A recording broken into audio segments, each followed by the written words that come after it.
Hello, everybody. Welcome to the Dirty Balls Podcast. Another special interview edition. We've been on a roll lately with these interviews. I am joined by my co-host. Please introduce yourselves. Well, should we call it the Dirty Balls Podcast or just the Dirty Balls Production since he's here? I don't know. Something like We'll that. figure it out. What you want to call it? Tell them what your name is. Well, It's an NWA reference. we want to go from one side to the other. Sure.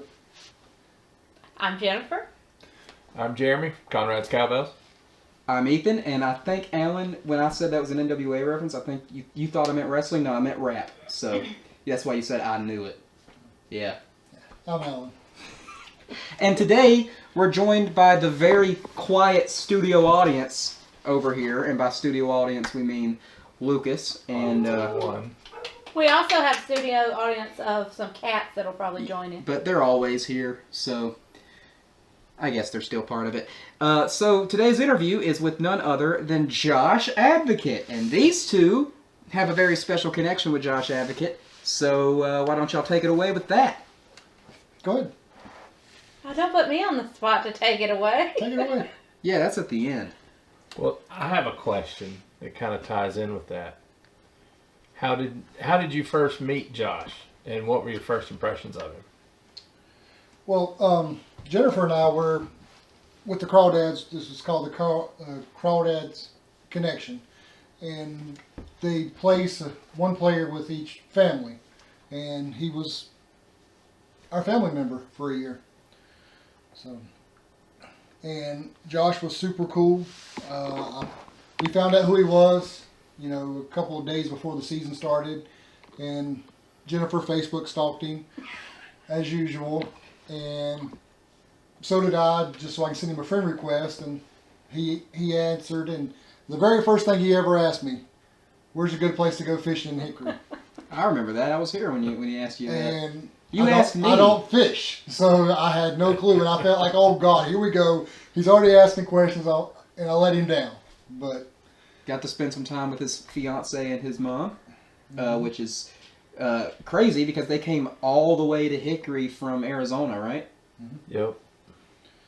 But he's a really cool guy, and I've just lost all the stats that we had for him. Don't worry, I'll vamp for a minute. It's great to be here in Hickory. Yeah, woo! Jeremy, you got anything to add to that? I thought we were in Bethlehem. I don't know. Technically, we're in Bethlehem. We're in Catawba. I mean, technically No, the we're not address even is a in- Hickory address. Is it a Catawba County address? We are Alexander County. Oh, okay, that's good because Where in do you Catawba put County, county? there's nothing Nothing to to do. Here. Nothing to do over there, so we had to come to Bethlehem to do it. That's right, because you can't do a podcast in Catawba County because, say it with me, kids, There's nothing to do here. There. You got the stats yet? That was fun. Well, like I said, he was here in Hickory in 2018. So he played in 23 games, had a record of 1-0. And you know how records are with those relievers. Yeah, they're He's a relief funky. pitcher. He pitched in 42.2 innings with an ERA of 4, 38 hits, 11 walks, and 45 strikeouts. That's pretty good. 45 strikeouts in 44 innings. That's about one Yeah. every inning. That's pretty And that good. was a shortened season too, Yep. That's right. because he before coming into baseball, he played high school football, and he Oh, wow. I didn't know that. he had Tommy John Research surgery this. while playing football. Yep. So, but when he was here, like I said, at the end of the season, he felt a little tightness in his elbow, and the doctor shut him down. And they Yeah. thought that they might have to go and do the surgery again, but they gave him some kind of rehabilitation stuff in Arizona. And Let's say hats off to the Rangers and to the doctors there for the way they handled that situation. That's right. And then after Hickory, you spent some good time with the, as pictured, Down East Wood Ducks. The dudes. The dudes. Photo credit, Jennifer Davis. Out there in Kinston, North Carolina, which is a good place to go to a horrible hotel. Thank you, Jennifer. There's so much to do there Like too. the country hearth. That's right. that's right. Check it out. I'm glad I wasn't on that trip. Yeah, that was. That's a callback. You can go back and watch. That was episode something or other. Just look up, find the one where we're in a Just hotel. watch them I all think till it you was find called it. Hotel from Hell or something. It was like that. the Room of Doom was what it was The Room called. of Doom. We have Room of Doom. never had a good episode in a hotel Yes, we did. because we're always just punchy and tired. What about the Nashville and the? The Nashville. Wait, there was We two didn't times. do one in No. Nashville. Yeah, We did one in. There was one in That's Nashville. where you went off where with the you Hispanic names. and then your mom got mad because of the racist way you were pronouncing most of the names. Then there was the one where we did half of it in the hotel. I got pissed, stopped it, and then we did it in the car the next day. Yeah. That was a night I didn't get any sleep because just like on the trip, me and Allan just okay. So if you don't know, me and Why Allan. don't you just have to remember, I have to deal with this every night. If you don't know, Every night. me and Allan just went to the Daytona 500, and it was an awesome. No, we went to the Daytona 50. Okay, Why did and the light go off? it was a great experience. It was fun. Hope Ryan Newman gets better soon. What is it? Are we? Yeah, We're live, Why pal. was the All right. light on? One Yeah, that was horrendous. I was- don't even watch racing, and I saw that wreck. anymore used to. Yeah, I used to, but Stages, playoffs. It's just I don't like It's it not either. racing. We're not going into the race. No, But anyway, anyway. we were Yeah. in Daytona, and I was miserable for all the time that we weren't at Poor the little track feller. because I had the cold, the flu, freaking corona. I don't even know what I had, Herpes. but Gonorrhea? maybe AIDS? it was awful. And the first night I slept like a baby because of how tired I was. The second night I was running off the adrenaline of being at the Daytona 500 and 50 and running through a hurricane to get to our car.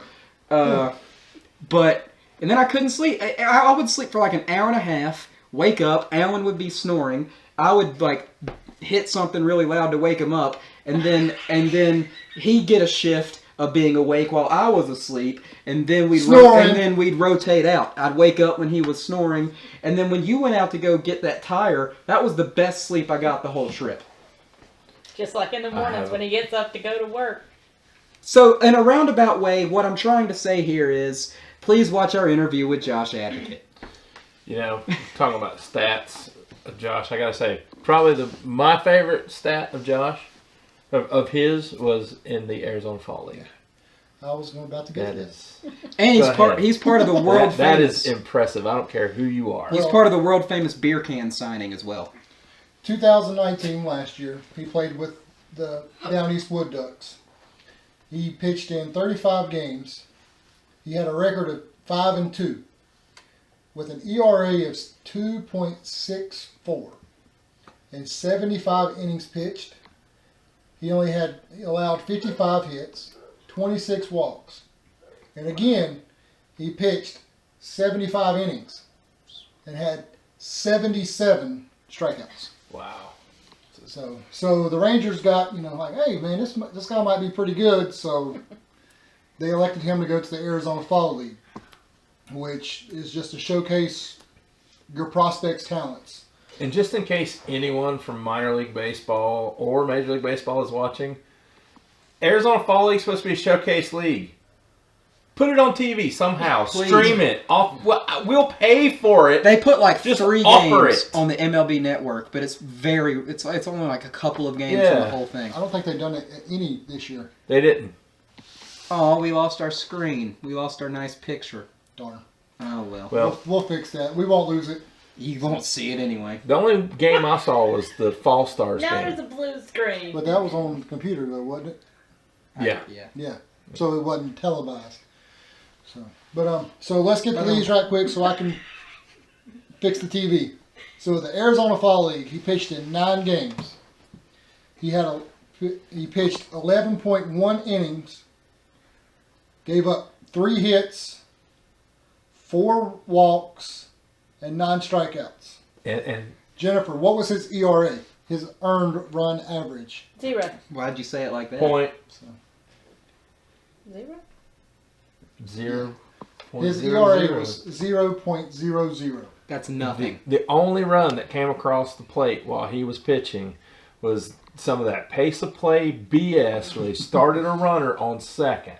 Get off my lawn, kids. That's my impression of Jeremy. I'm going to throw you off my lawn in a minute. So, These damn millennials. without any further Snowflakes. ado, I'm going to fix this TV, and we're going to give Josh a call and start this interview up. Yay.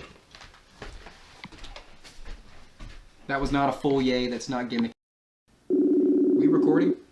Oh. Just having an off-camera conversation. Hello! Let's see, I think we're live, huh? That's Yeah, right, we're live. We are live. And once again, Allan has put the cursor in the middle of the screen. The computer, He's picking your nose the with the computer cursor. is going to pick your nose for the entire... There we go. Oh, you better hurry. Oh, the cat stole your chair. It looks like you're in Well, a place with some nice weather. Where are you at? I'm in Phoenix Gee. right now. You guys are going to have to bear with me. I just made some food, so I'll be eating a little bit as we go through it. But, yeah, I'm surprised right now. So, All Say, right. where'd you think you would be? I'm not saying it for our benefit. The people want to know. You got the volume up loud enough? Yeah, I Everybody didn't know can, we were can recording. hear? Jennifer is over there. You just can't see her on the little thingamabobber. You don't need to see her. No offense. she's It was a off joke. hiding. But I guess I can try to fix it. So Yeah. how you been, man? Technical difficulties while we're working. Been good. Busy, but enjoying it. Yeah, things are going well. Arm feels good. Body feels good. Family's good. So, can't complain being in Arizona for spring training. Only 3 hours from home, so everything's been good. That's awesome. So How's Hickory treating you guys? Well, you know, there's Wet. nothing to do here. yeah, wet and Cold. still nothing to do. There's not Lovely. been Lovely. 3 dry days in a month. Yeah, we're looking forward to changing the clocks ahead on Sunday morning so we can miss that hour of rain. That's right. So, There you go. Looking forward to baseball season, I'm sure. oh, definitely. Yes. Good deal. Good deal. For those of you watching and not listening, this cat that's sitting behind Allan is looking at me very menacingly, and I'm not a fan. That's why I'm over here. It looks like you're- Playing with Allan. There's a cat behind this large man. And it's a large cat. To pay no attention to the cat behind the large man. He really likes what you're doing to him. And we look like a double wide right now. We're both wearing orange, so both wearing that wood duck orange. Oh, Lord. So what have you been doing to get ready? Well, they shipped me out here a couple times throughout the off season. I played in the fall league, which was an awesome experience. So that went till about October 26th, and then they had me out here for a camp in November, and then 3 weeks in January, and then I officially reported February 6th. So they've kind of been on top of me, making sure that everything's good. But yeah, just throwing, running, lifting, enjoying it. So it's been good. All right, it's good to hear. Still waiting for you to actually pitch in a game. Like I told you today, I keep checking the box scores. You know it's not on TV yet. So Yeah, there's been a couple opportunities where I went up as a backup and just kind of there in case, stuff really hits the fan. But I've thrown in one game on the backfields. They call it a B game or a sim game. And so I threw an inning in one of those, 1, 2, 3, couple pop-ups, and so that was good. But, awesome. yeah, believe me, I'm chomping at the bit as well. I'm to face some teams. Yeah, I hope you know that you got a lot to live up to because your interview was going right behind Sam Huff's interview. So I went back and watched it. I All-star. checked it out. So it's, Well, I'm sorry you had to watch all Buffalo that. Sammy. I figured we'd have to get Sam real quick because I'm sure he'd be busy. Not saying that you wouldn't be busy, but Yeah, they start up a little bit before us, and I think he's commuting a little bit each day. So, yeah, he's battling traffic for an hour or so a day. Yep. But, Go ahead. I don't know where to begin. Like we told everybody, in the interview, you're part of our family. So I know you. Jennifer knows you. I know you a little bit. So I mean, I don't know what to ask, and it's crazy. Yeah. But I got something to ask before Allan gets to his. Do you remember signing the beer can? Because that's world famous. I mentioned that in the opening. So, I mean, if you want to see that, it's on my Instagram, free plug. But, yeah, I want to know if he remembered it because we were asking Sam, the weirdest thing he signed, so. yeah, no, I definitely remember. I was cracking up. I think where were we at? We might have been in. it was down east. It was Yeah, it was Is awesome. it down? Yeah. Yeah, I think it was the playoff game, wasn't it? Yeah, it's playoff. Yeah, I remember you saying I don't have anything else to sign but a beer can, and Yeah, I do remember that. I love bringing that up as much as possible. It's world famous. All right, so now I think Allan has Well, going off that. a real question. Well, no, not well. Since you brought that up, and we asked Sam. We'll ask you, what's the weirdest thing that you've ever signed? Honestly, probably like an arm or a hand or something. Some people, they won't have anything, and they're like, well, can you just sign my arm or sign my hand? And that's always a little bit awkward. But as far as items, I can't think of anything as far as an item that would be considered. I mean, signing a Bud Light can, that's different. That's a first time thing. But yeah, I would say just like when people ask to sign body parts, it's different. It's weird. So, your nickname is Crusty. So, yeah. How is that? So, how did that become your nickname? Yeah. Well, that started, I think I might have been 9 years old. I was playing Little League, and every time I came off the field, my jersey was filthy. Might have, scraped up elbows or scabs here or there, and one of the coaches, I guess it's a character from an old baseball movie, and a little redhead, freckle-faced kid, and kind of reminded of him.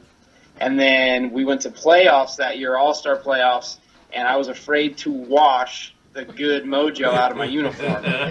We played an entire tournament, 5-6 games, and I got to the point where I would have to hide my jersey, my socks, that kind of stuff, because my mom wanted to wash it, of course. You use the same socks for an entire tournament? What's that? You use the same socks for an entire tournament? I did.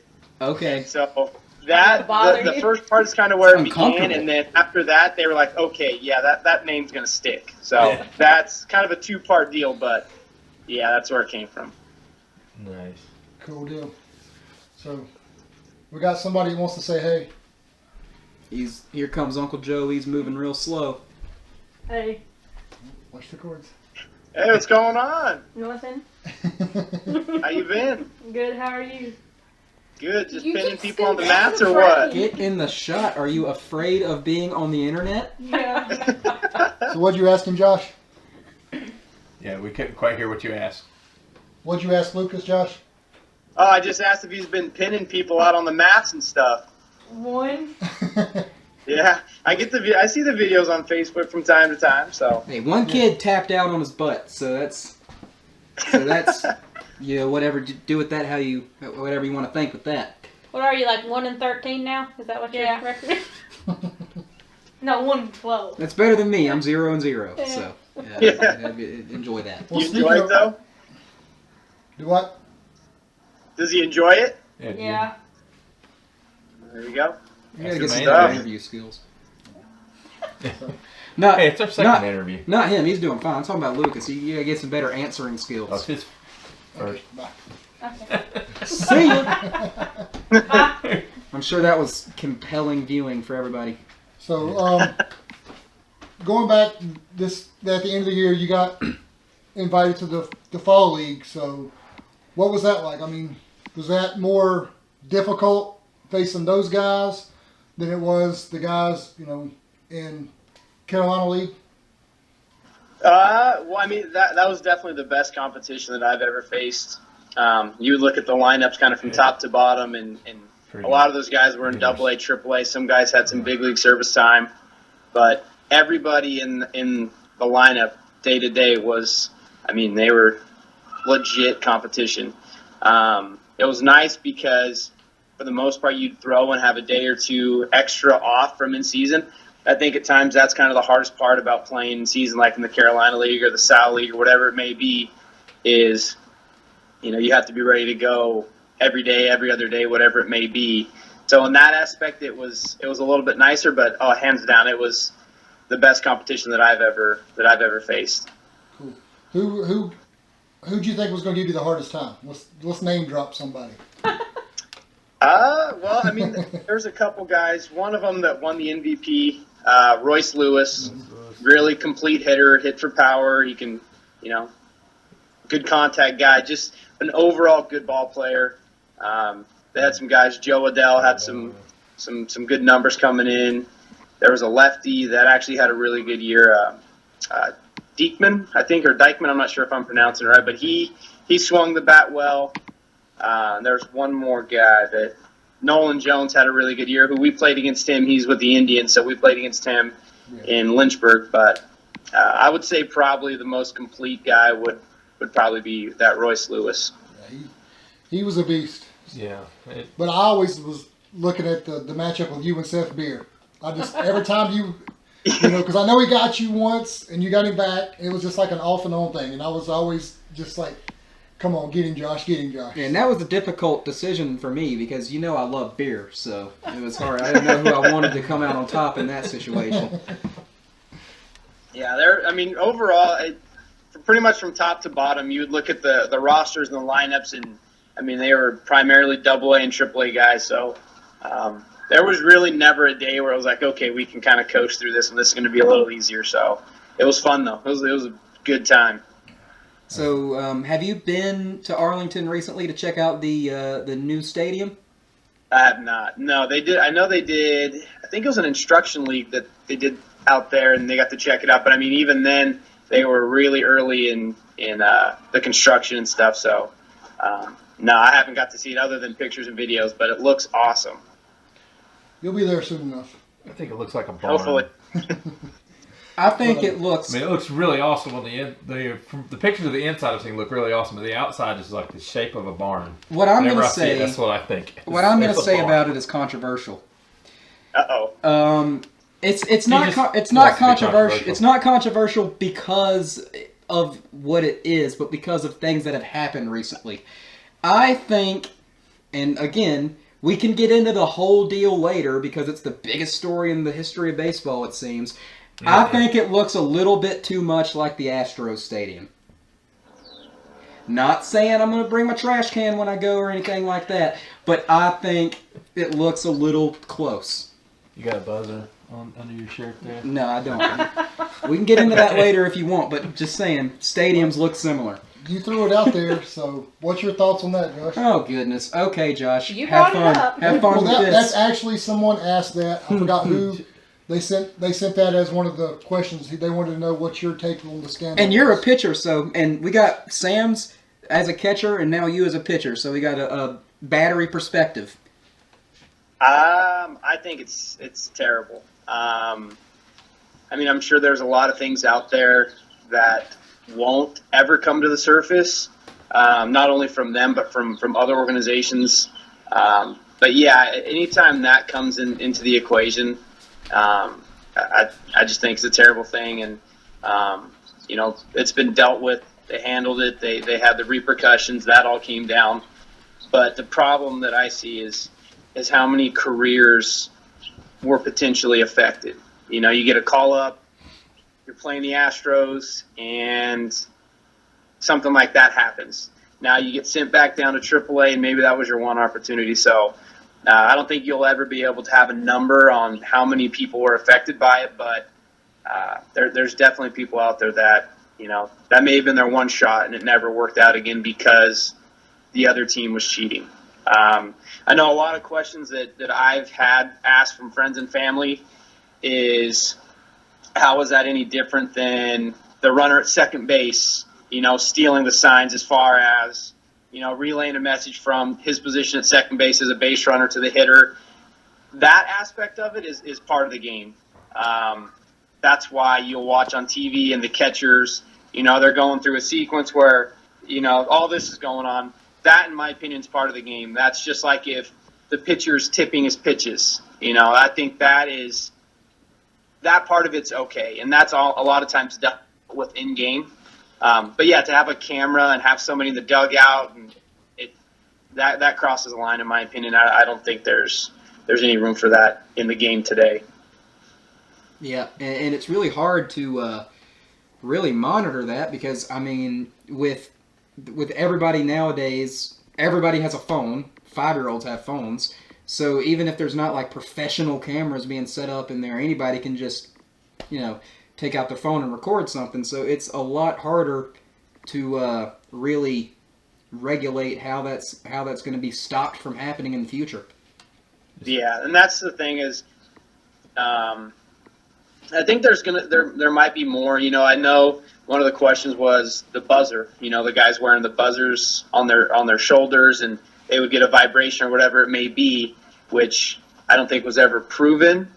Yeah, hopefully this kind of deters people from going down that route in the future. They see what happened with the Astros, and they were kind of made an example of, and hopefully that's enough to keep it from happening in the future. So, have you seen all the videos from spring training of them getting hit by pitches and everybody acting like their team just won the World Series? And some of the chants, which I'll admit, a few of them have gone too far, but most of them I'd say were pretty funny. Really? You're going to admit chants go too far? The one I thought you were gonna refer to, they were at the spring training facility for the Astros, and I think they were taking batting practice, and some guy just out of the blue and rambunctiously just started slamming into the trash can, and that kind of caused a little bit of an uproar.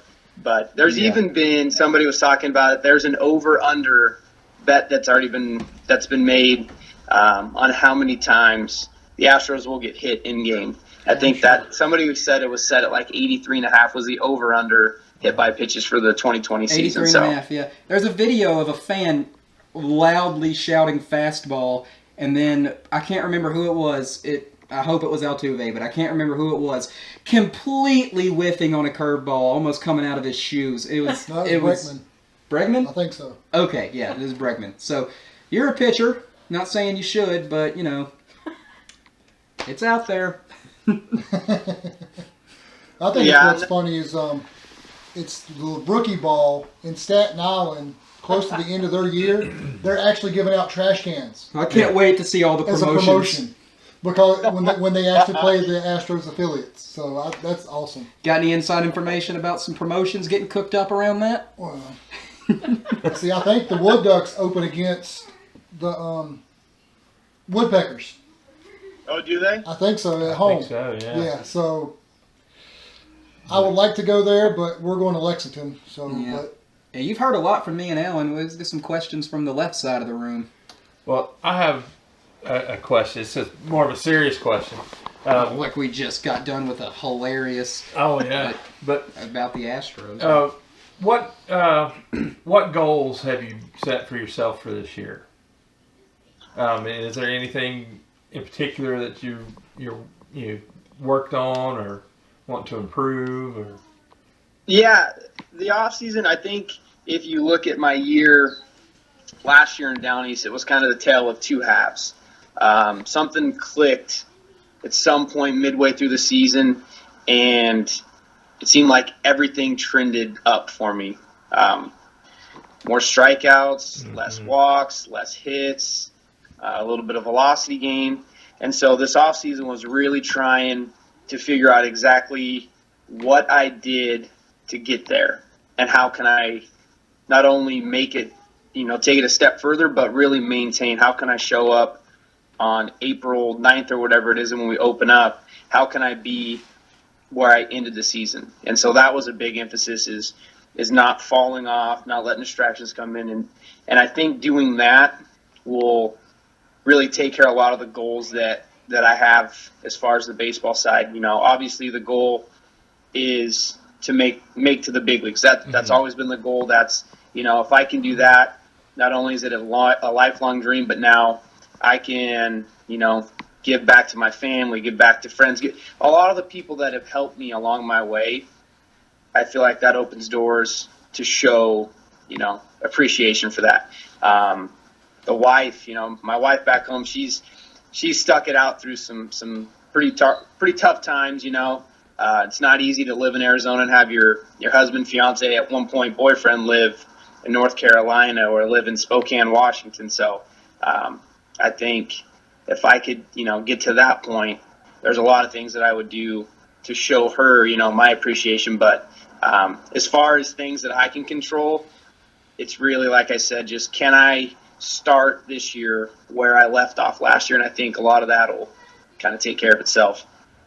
There you go, Jess. There was your shutout that you asked for. So. Yeah, so, congratulations on that, because apparently since the last time I've seen you, it's gone from fiance to wife, so I must not have been paying attention to social media. Must not have been. Yeah, you wasn't paying attention because they were Whoops. married.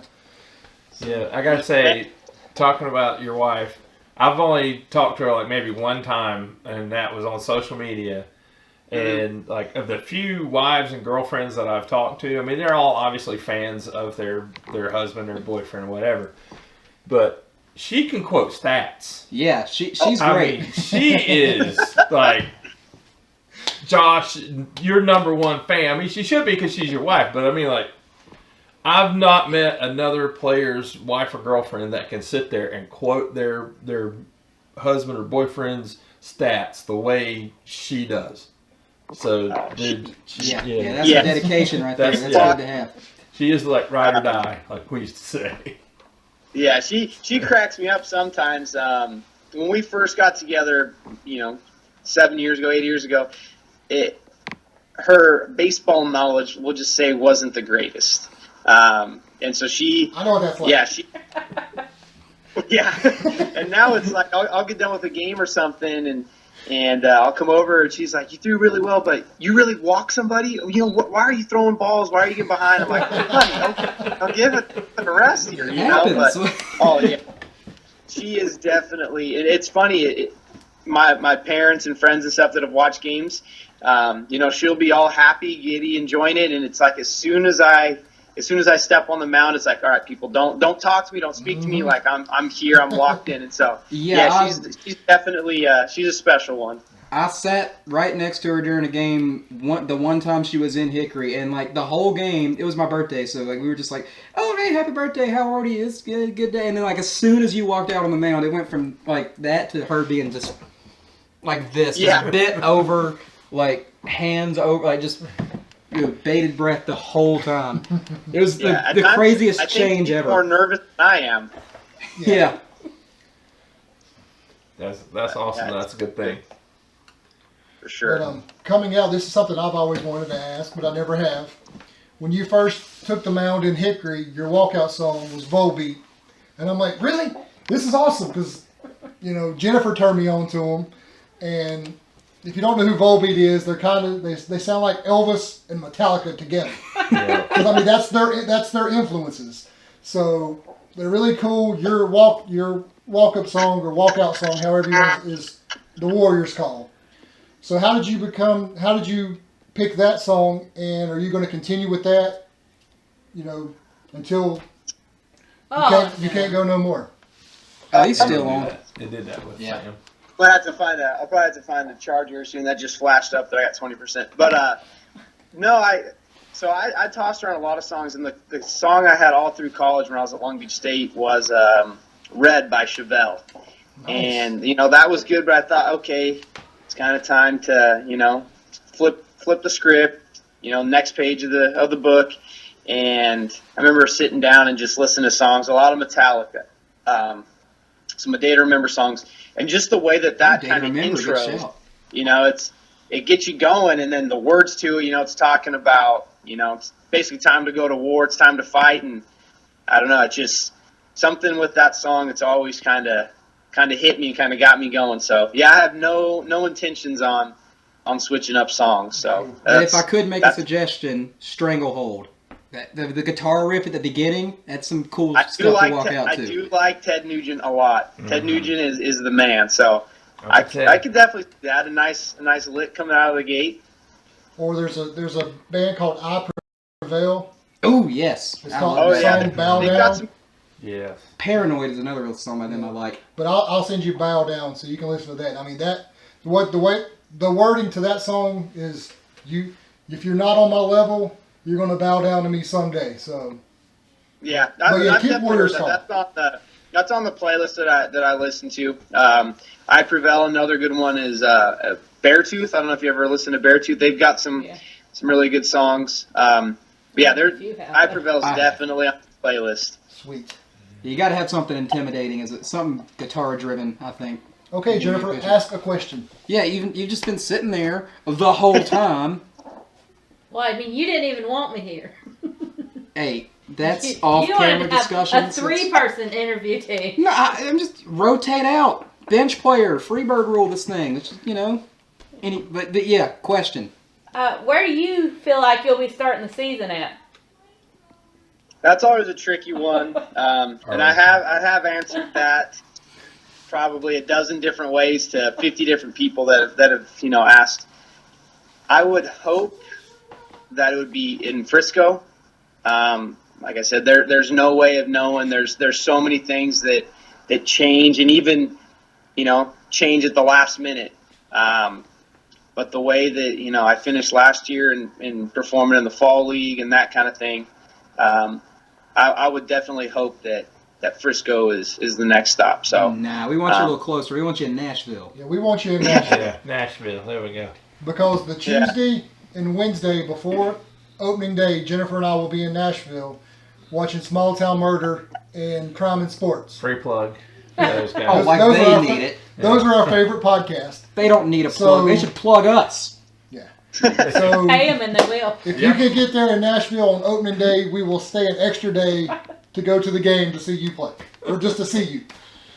yeah, I would So- trust me. I would love to be one step closer. There's no doubt about that. And your first game with the big club, I'm there. I don't care where I'm at, what I'm doing. I'm booking a flight to, Dallas the next day. Oh, money, you're And, booking a Oh. flight. And I am there. That's right. Wow. I am getting over my irrational fear of flying to make it to Dallas that day.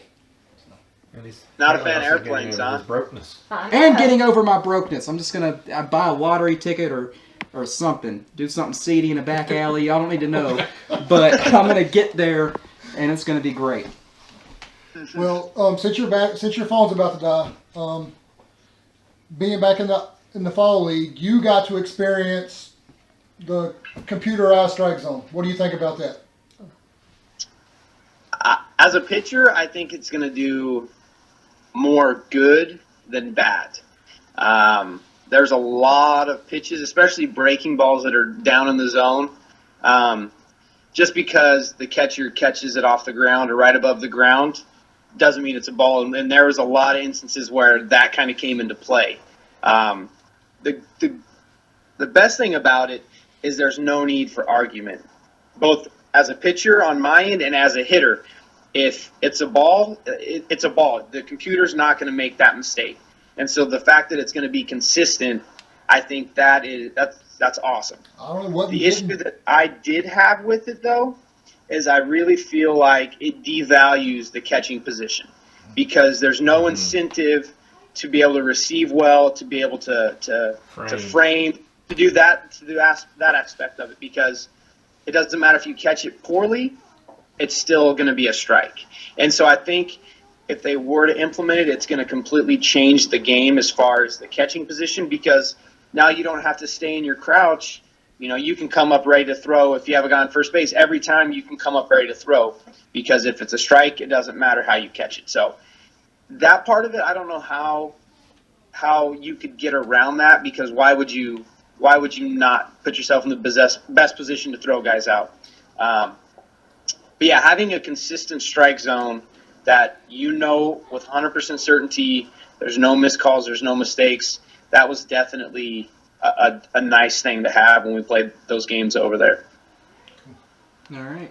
So should we go ahead and go with the fan questions? Yeah, go ahead. The fan submitted questions. So as you know, we have millions and millions of listeners and viewers, and we had to narrow it down to the best of the best, because we were so inundated with opportunity to ask you these. But anyway, so Allan put on Facebook to the Texas Rangers fan group, we are doing our interview with Josh Advocate tonight, so if you have any questions for him, let him know. We got a couple. The first one was from a fella named Jesus Cruz.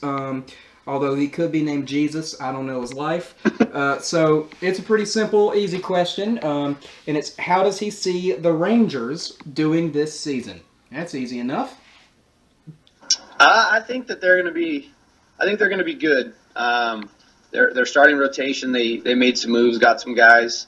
The bullpen should have a few, I guess, key pieces that I think are locked down, and then not to mention you have there's several guys that have been working up the system as far as bullpen arms and some other guys.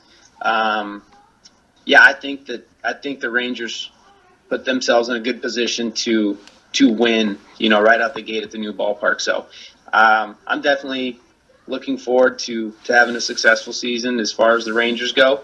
I think it should be good. All right.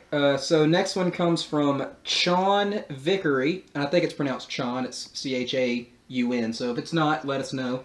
And it is, what are some weaknesses that can be seen? It's a two-part question. With the computer technology and analytics being a big thing the Rangers are using, how can they use it to strengthen those said weaknesses? Okay.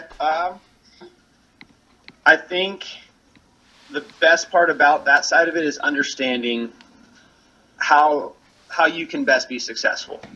I'll give an example, right? So the big movement that a lot of people recently have seen is you talk about your spin rate fastball guys, right? Garrett Cole's one, Justin Verlander's a great example, Tyler Glasnow's another one. If you look at the analytics or the data and it says, you know what, when you throw at the top of the zone, you have a lot of success. We'll say, for example, hitters are hitting 175 when you look at the top portion of the zone. Now, if you look at the bottom portion of the zone and they say, okay, for whatever reason down there, guys are batting 315. Now you can use that information to make a game plan, right? Because why am I going to throw in an area that more damage happens when, this other position, it's better, right? So in that aspect, I think the best part is it helps you understand where you're the best. Now, on the converse side of it, just because I know, okay, if I throw a pitch here, just because I know if I throw a pitch in this location, I'm gonna be better off, I still have to do that. And I think that's where some of the problem becomes is as you get so, ingrained in this analytic side of it that you forget that at the end of the day, I still have to go execute what I have to do. So definitely a great tool, great information, but at the end of the day, if you can't go do it on the field, then it's kind of a moot point. So all right, I'm gonna slide in here, get on the charger for a second. Okay, good. So that way we can keep this going, not just awkwardly cut in the middle of it. So, because I'm sure we got more questions after this last fan one, or do we? I'd say we did. Okay, good. All right. Okay. I mean, we got to do as good or better than we did with Sam. So, once again, you got a lot to live up. That's our most viewed. Well, second most viewed. The whole Burlington deal where we opened that can of worms is probably first. But, if you haven't seen that one, Don't watch it. we had went to a Burlington Royals game. I don't know if you've ever played there, No. but we of course not. It's not in the Rangers because it's Spokane. It's a rookie ball or short season team, and when we came back, we spent an entire podcast basically saying this is the coolest stadium ever. Hickory, step up, and they got mad at us. And they started dropping little jokes about it throughout the season. Like there was a Curveball Chris, shout out, do a good job in Charlotte. The Knights. Yeah, there was one trivia contest, and he goes, and if you win, I'll give you tickets to the Burlington Royals, courtesy of Ethan Benfield and the Dirty Balls podcast. So They were dropping stuff like that for the rest of the season, which means that's the only one they've watched. I think what really made them mad was you had a Crawdads employee getting in on that, running down the Crawdads. Yeah, if he wasn't on there, it probably wouldn't have been half as bad. But anyway, let's get to Brian Bazzoli, and he's got a bit of a story here with his. I lived in Mojave Valley, Arizona before. I don't know if that's anywhere near where you're at, but I know Arizona's a big state. Before I moved to Texas, I'd like to ask Josh his plan on becoming an MLB pitcher for the Rangers, and which player or players does he look forward to meeting the most and why? Thank you. Look forward to seeing you in Arlington. That's Brian Bazzoli.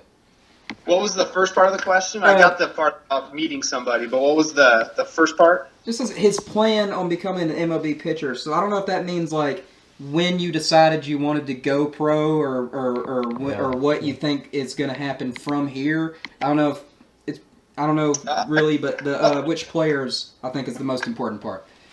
I guess I'll do my best to answer that. As far as the plan goes, it's always been a dream of mine. I was always that kid in school that, teacher would say, so we're going to talk about what we want to do when we grow older. And, little Josh Crusty Advocate raised his hand and said, I want to play baseball. And that's always been it. Anybody that knew me, family, friends, that was it.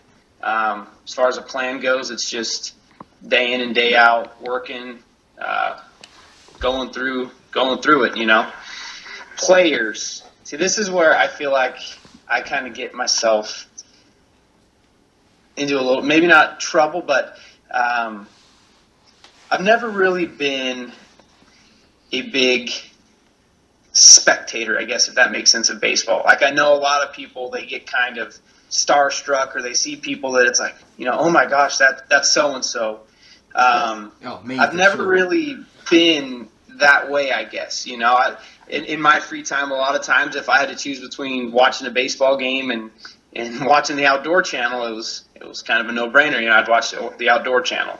Josh is a huge hunter, by the way. Yes, his first question when he got to Hickory, as Allan said earlier, is where can I fish around here? That is true. I guess to answer that, who would I most want to meet? I think for me, the coolest thing that I could ever imagine would be meeting up with guys that I'd played with, college guys, former teammates in pro ball. I think crossing paths with those guys again at a later state, I think that for me would possibly mean more than, to meet somebody that's been up there for a while. I think being able to accomplish that and do that would probably be something special to me. That's cool. All right. That's a unique answer. I've got a question. It's kind of similar to those. My brain just went blank. Okay, yeah, remember. You say when you were a kid, you always wanted to play baseball. Did you always want to be a pitcher, or is that just something that you started playing baseball and realized you had the talent and then developed it, or did you always want to be a pitcher? And my other second part of that question is, who would you most want to strike out in Major League Baseball? Oh, I think I know. Okay. He's a little short guy. I would say, well... Not who do you want to hit with a fastball, who do you want to strike out? Honestly, growing up and all through, up until even my first year in college, I played in the infield and then I pitched. I would say I've always been a good pitcher, but I could hold my own, I guess I would say, at the lower levels, the high school level, both as a hitter and as a defensive guy. Granted, I'm coming from a small town, Arizona high school. I wasn't at some big name school in California. Hey, doing a podcast here. And so it wasn't until really when I got to Long Beach State, right, and I started seeing these guys that, they threw in the 90s. They had good breaking balls. They could, locate multiple pitches. And that's really when the game is what told me, you know what, hey, you're a pitcher, okay? That's the first time I faced a guy that was able to do, 90, 92, spotted up, located. The game told me, okay, it's time to be a pitcher. So initially there was a lot of resistance. You hear guys going from position players to POs, pitchers only. And once I got used to that, then I was like, okay, this whole pitcher thing is nice. I go out, I play some catch, I run a little bit, I go back inside and play cards and eat some food, So no, I didn't always want to be a pitcher, but the game kind of eliminated the second part of that for me. Who would I most like to strike out? See, there's a couple ways I could go about this. I would say I'd probably want to be able to say that I stood toe-to-toe with the best in the game, and in my opinion, that would probably be Mike Trout. That's what I was going to say. That's yeah, solid. To be able to do that is, I think, to be able to, like I said, beat the best in the game, that's, aside from, what may be personal vendettas or whatever it may be, I would say that would be who I'd most want to.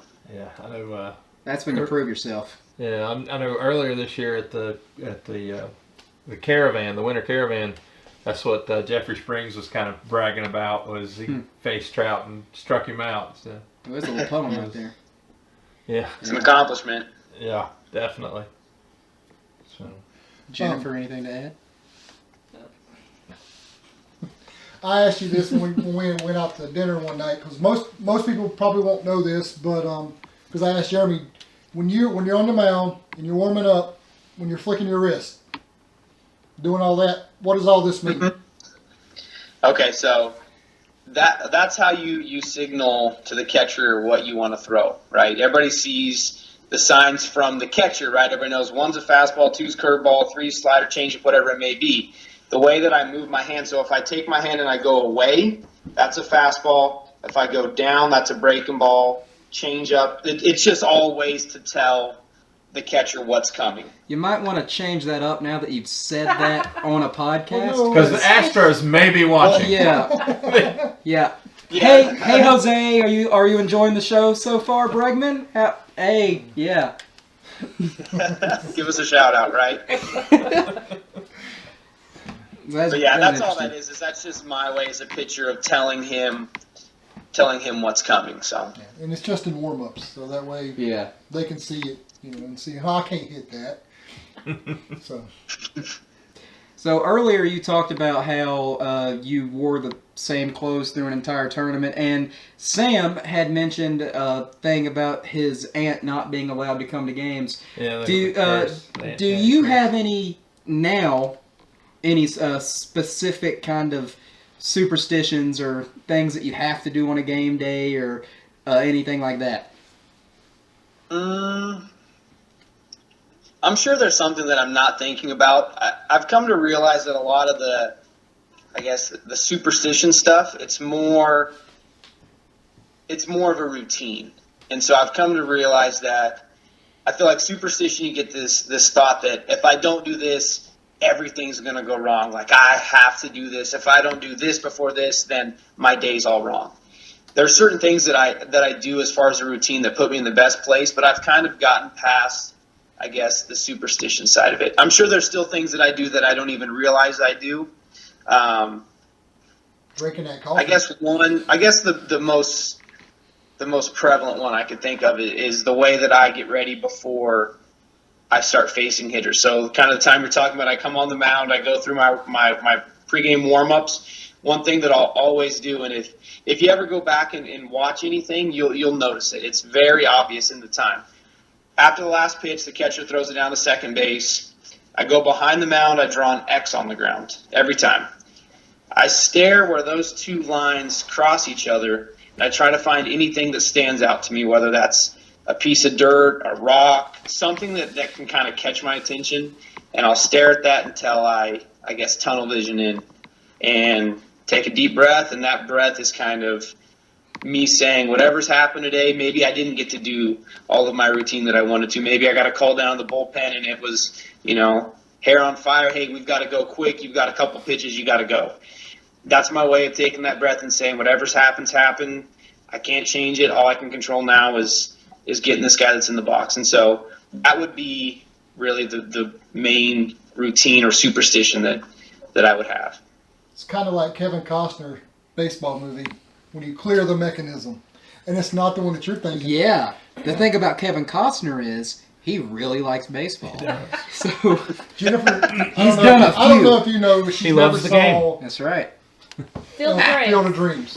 So. Jennifer is very famously anti-Field of Dreams. It's a great movie. I think I'm going to replace this poster back here with Field of Dreams poster. Replace the Notebook poster over there with Field of Dreams. Nobody needs the Notebook in their house. Hey, now that's signed. Oh, well, then keep it. Wait, signed by who? Nicholas Sparks. Well, then who cares? If it's not Ryan Gosling, who cares? Sorry, baseball. He's not a fan, but what about movies like Bull Durham? Oh, I love it. Alan doesn't. That's the only baseball movie I hate. I love Bull Durham. Bull Durham. I love going to their park and your hearing favorite. Susan Sarandon read the because park rules.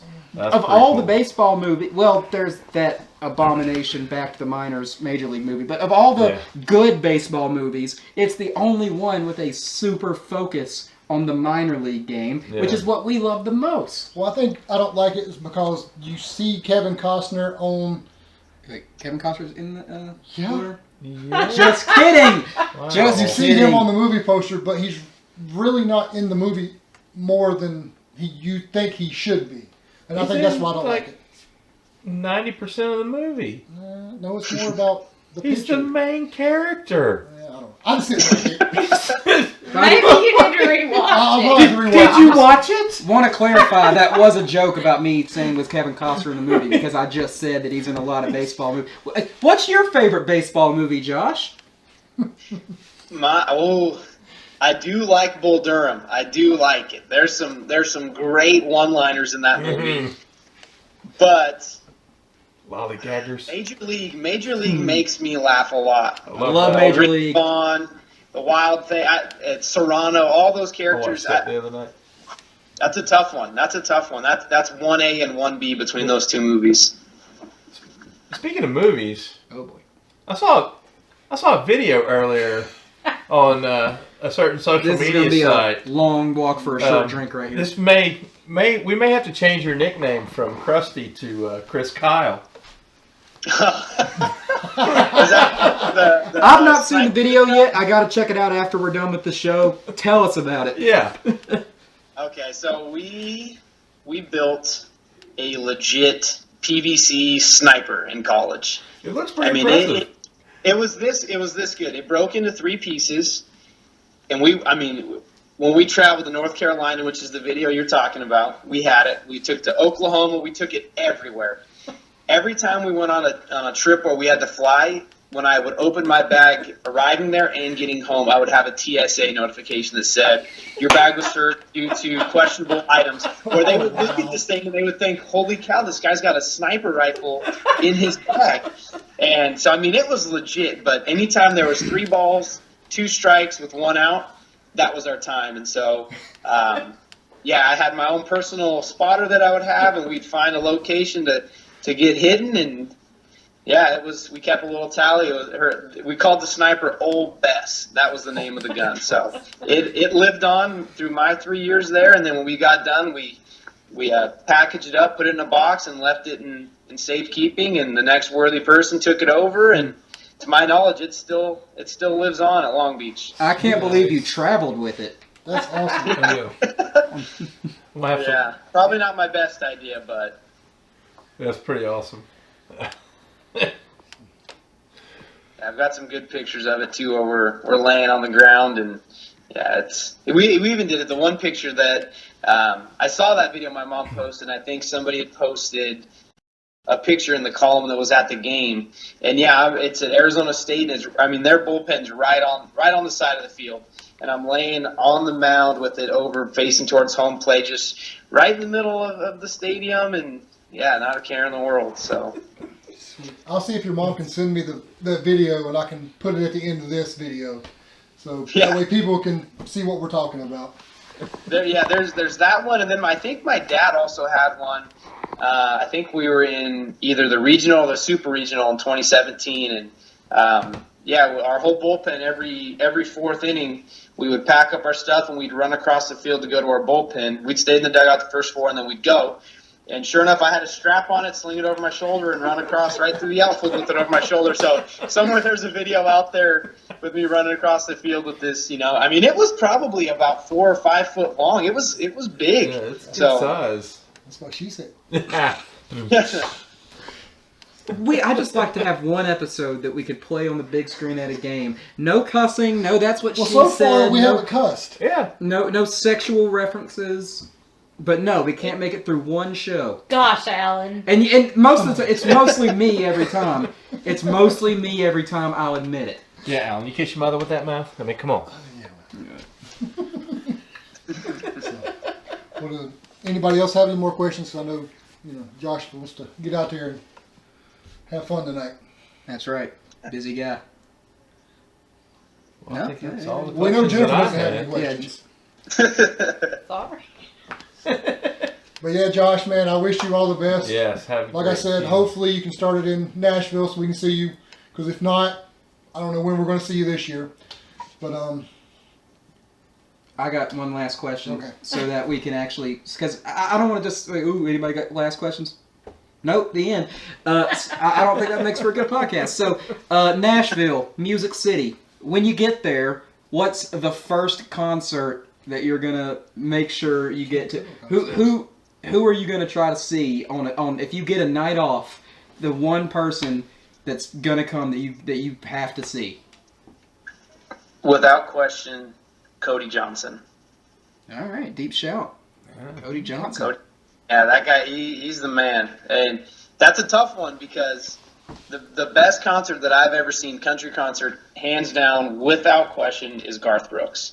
I was actually pretty upset to see, because we watched him last year in spring training. He was out here in the middle of March, and we had a whole posse that went.